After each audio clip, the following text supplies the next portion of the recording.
Last time on Salt and Siren, you saw us do bottom paint. This time, we wrap that project up and we have some help in the yard by a very special guest.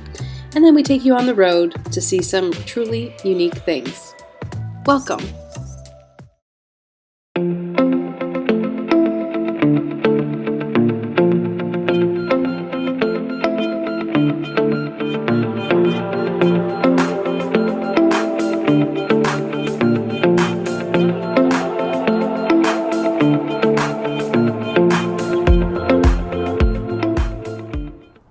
Indianapolis is a great city. It is a very sprawled out city, and we live right downtown, which has been really fun for us.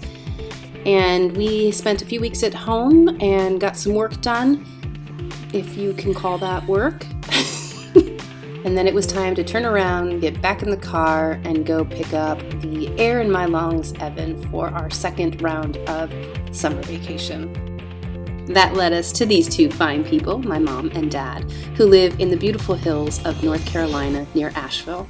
And we had some fun in the pool. We just got to see them and spend some time with them, which we don't get to do very often, and take in my father and my mother's fantastic yard and gardens. It was a real treat to go and see them and spend some quality time with them for a few days. We got to meet their new family, which are adopted dogs, a whole family of them. And while we were there, Evan and I decided to take a trip to America's largest private home, the Biltmore Estate. I'll spare you all the details and history of this home. In case you still haven't gone to see it, I won't ruin the surprise. But I will tell you some fun facts while you're taking in some of the views. So this home was built on originally 125,000 acres of land. It now occupies just under 7,000 acres of land. And they had to build a railroad system just to get the materials into the home site so they could build, which took them roughly 8 years to complete. You can explore the Biltmore Estate in various ways through guided audio tours or just a self-tour with a booklet. And this was my second time actually at the Biltmore home because I had done previously a small piece on it for PBS. But Evan and I had a great time. We highly, highly suggest that you go visit it. It is quite remarkable. The scale, the opulence, the gardens. I mean, it's really all pretty breathtaking to know that such care and architectural detail was played in building and crafting and creating this beautiful home.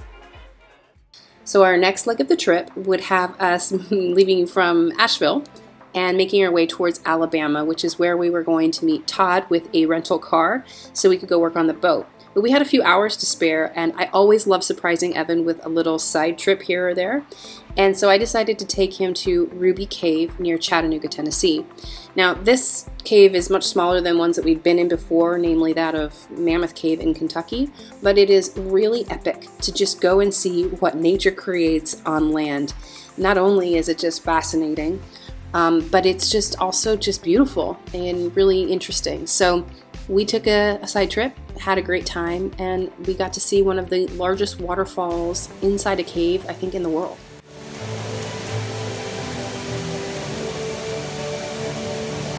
Surprise! Back on the road! We still had time to kill, which meant I could make another little side trip to surprise my child.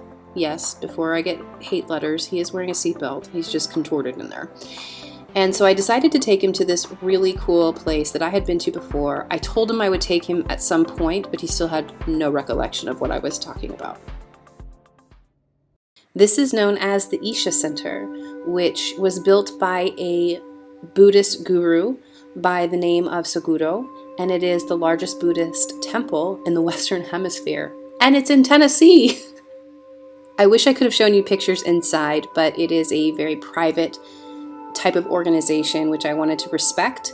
They offer yoga and meditation there on a daily basis, most often for free, even guided classes, which makes it a really great option for you and your kids if you're willing to do the road trip, which isn't too bad from Nashville.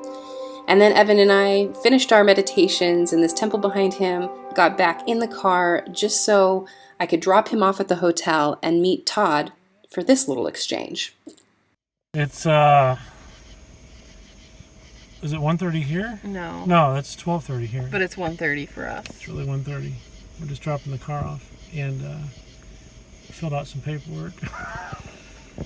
He did about 15 more steps than anybody ever does when they drop off a car. Write down the car's VIN number and stuff.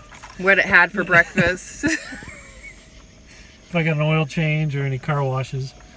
We're doing video outside of an airport. We're at the airport. Airport. In Tuscaloosa, Airport. and at the drop box. At the drop box, there's green frogs hanging out. So anyway, Oh, it's 'cause the door. we have come full circle and we're back together in the same city. Yeah, we had to go all this way to get back together. Struggles of a relationship. We're gonna go to our hotel, and then in the morning we'll see you again. Oh God, that is so cheesy. And just like that, we were back at the boat trying to get some work done. We wanted to finish the bottom, but we couldn't because of the rain, and so we moved on to other projects. Cue Todd. And we moved to the interior helm, where we're in the process of, this is more of a decorative piece, I guess. The back of the helm has nice inserts, but they're just plain wood. We're going to put this beadboard in the inserts because we're going to carry that theme through the roof of the boat, where we've torn out the one headliner, and then in the salon we have the headliner still in. So these, we're cutting 4 panels that are going to go as inserts into the back part of the helm. And it depends on how aggressive we get. We'll maybe cut the 2 pieces that are going to go actually above the helm, which was below the hard deck. And that's what we're doing, making measurements and cutting. And teaching Evan a few tricks. So here's what we learned about this project. Come to find out, this board is just way too heavy. It's like we intuitively knew that, but thinking that the pieces would be smaller, we thought it would stick fine with some liquid nails. I think ultimately we'll go ahead and finish it out this way and see how long it lasts. But for the rest of the boat, I think we'll source something that's a little more PVC based, and I'll let you know what that is because some of you have already asked on our Instagram and Facebook places. But for now, we'll see how this works and go from there. All right, so it's up. The first one up is up. So we have our little makeshift stands to keep it from falling. Obviously it's still dirty and I have to clean it up, and then we'll paint it because it's just primed.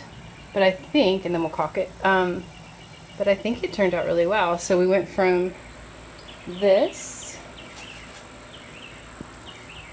to that. To this. Yeah. So there you go. The weather finally broke this weekend, which was perfect, and that allowed us to tackle another project, which namely was our boot stripe. You can see, seen some better days.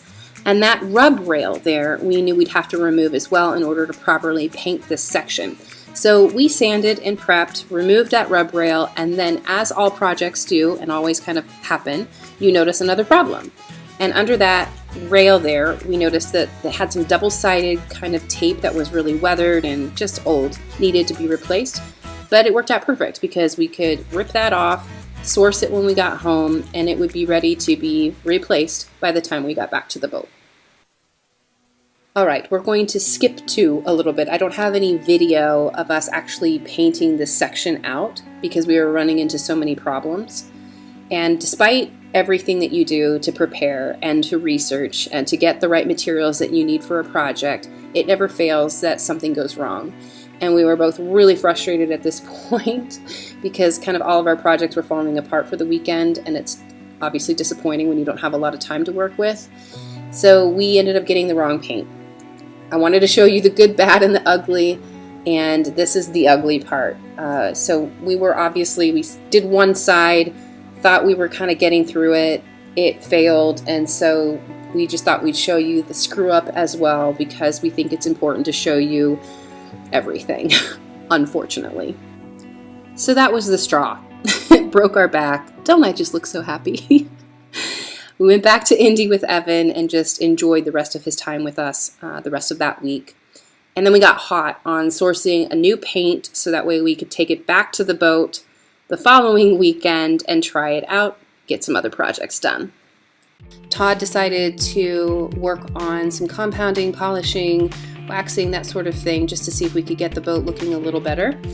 These are the two products that we decided to try out. One is a cheaper one obviously made definitely for marine use, and of course the one that was made for marine use we ended up liking a little bit better. The struggle of part-time liveaboard life really set in on this particular trip, and we realized that we're just not getting enough done given we only have a weekend to work on the boat.